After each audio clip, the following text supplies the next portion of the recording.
Hi hello good morning friends.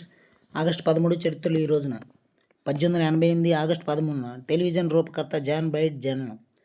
1899 August 13న Hollywood director Alfred Hitchcock జననం. 1926 August 13న Cuba నియంత ఫిడెల్ క్యాస్ట్రో రూజ్ జననం.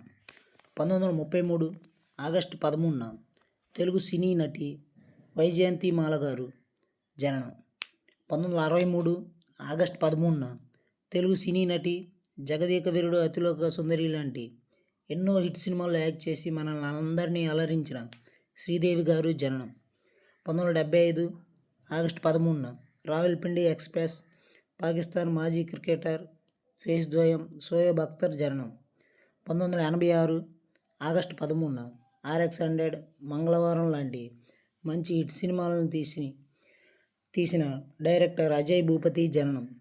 1994 ఆగస్టు 13న ఆయన పేరు కన్నా ఆయన డైలాగ్ నీ తస్సారోలు నా బొడ్డు అన్న డైలాగ్తో ఫేమస్ అయ్యి విభిన్న క్యారెక్టర్స్ చేసి మనల్ని మెప్పించిన తెలుగు సినీ నటుడు రావు గోపాలరావు గారి జననం. ఈ వీడియో నచ్చితే లైక్ చేయండి, షేర్ చేయండి.